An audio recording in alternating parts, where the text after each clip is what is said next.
Hi everyone, good to see you again all. I hope you all will be fine. Please check Iraq RV latest news updates. Economist Omar Al-Halbousi recommended that the central bank choose prudent exchange companies that adhere to its decisions and procedures to sell dollars to travelers at airports. Al-Halbousi told Jarida that exchange companies are considered more connected to the public, as they are the easiest and fastest in doing business, and that the central bank's decision to use police methods to fight and restrict them exacerbated the exchange rate crisis, and proved that they were not behind the dollar leak.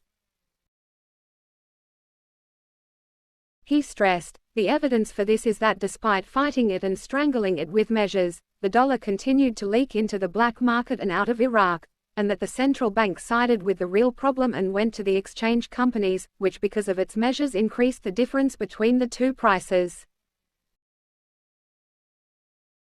He explained, the Central Bank of Iraq's decision to ask exchange companies to open branches at airports to sell dollars to travelers contradicts its previous measures to fight them, which is what made it return today once again to seek their help in selling dollars.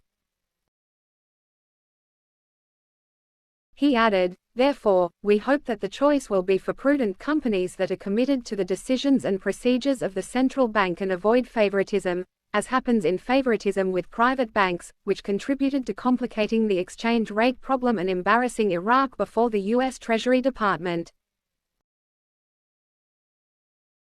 And Prime Minister Mohammed Shia al-Sudani directed, on Saturday, the implementation of all financial obligations to complete the requirements of the first phase of customs automation and networking, considering the project a starting point for implementing financial and banking reforms. A statement from al-Sudani's office, received by al-Maloma, stated that Prime Minister Mohammed Shia al-Sudani chaired, this Saturday morning, a meeting devoted to following up on the steps to automate customs and networking, in the presence of representatives of the United Nations Conference on Trade and Development (UNCTAD).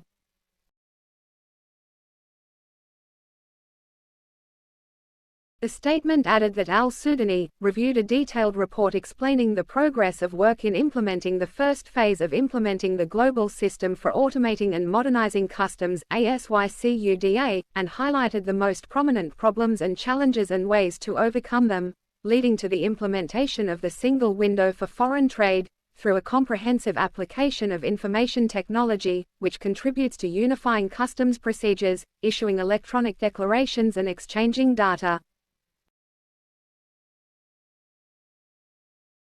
Al-Sudani directed, according to the statement, the implementation of all financial obligations to complete the requirements of the first phase, and the provision of the infrastructure necessary for the success of the project, and he also instructed, the implementation of technical workshops to introduce this important project, which will support the government's efforts in developing economic structures according to the foundations of integrity and transparency.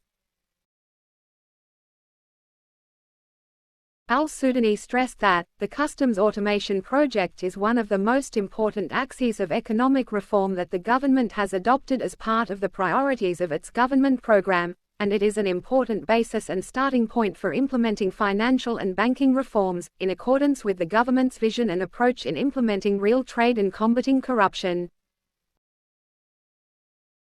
And economic researcher Mustafa Hantoush considered the actions of the Central Bank of Iraq and the U.S. Federal Reserve to be annihilation of the Iraqi banking sector. Hantoush told Jarida, not all exchange companies, banks, and financial companies use devious methods, as there are specific percentages in them, and many exchange companies are respectable, whether in category A, B, or even C. He explained, the central bank was unable to establish a mechanism for trade with Iran and Syria, stop smuggling, and open new mechanisms. It was also unable to change financial policy, due to the limited minds that manage it. Therefore, it accused the banks in front of the U.S. Federal Reserve, which in turn worked to exterminate the banking sector, and the demand to reduce cash. He stressed, the mechanism used allows the smuggling of the dollar in light of the existence of a profitable parallel market, so we resorted to making quick profits. He pointed out that, the central bank began withdrawing mechanisms from the parallel market to prevent the dollar from reaching the citizen, and decided to stop Western Union, MoneyGram, Zain Cash, and almost others, and this is the annihilation of the banking sector. He explained, all of this is due to the lack of knowledge about regulating trade with Iran and Syria, opening accounts at TBI for small merchants, and stopping smuggling. Thanks, take care.